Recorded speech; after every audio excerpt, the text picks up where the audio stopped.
এই যে ছোট ছোট আশীর্বাদ, ঠিক আছে, এই যে মানুষ করে দেয়, এই করে দেয়, মানে যে আশীর্বাদ এই কাজে লাগবে আশীর্বাদটা।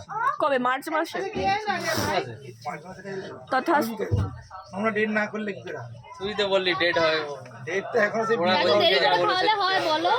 ওই না না, দেরি দেরি দেরি দেরি। আমি জানুয়ারিতে খাবো, খেয়ে আমাকে একটু হজম টজম করতে হবে তো বলো। মার্চে?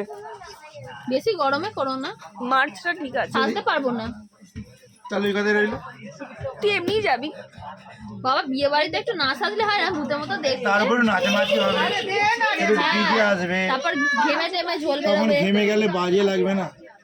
আমাদের দেখতে গুলো দেখো কি অসভ্যের মতো, মানে আচ্ছা এই মুখে তো কি বলছি, কালো কালো অসভ্যের মতো না, ভুলে যাচ্ছি দেখতে। হ্যাঁ কথাবার্তা সব ভুলে যাচ্ছি বুঝি। এই এত মেকআপ করলে আমাদের আদারটা কই এক এক দিকে। হ্যাঁ আমাদের মুখটা হচ্ছে না মেকআপ করলে কেউ দেখবে না। এই যে বক্তব্য রেখেছেন, তাই তো?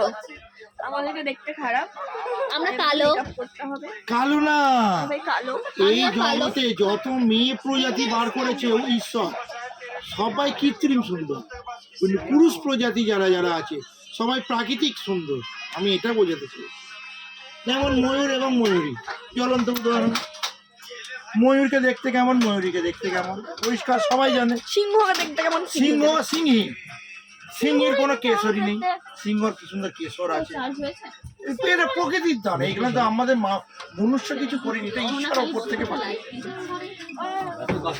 কফি করে কফি তো গরম করতাম, বাচ্চা খাওয়া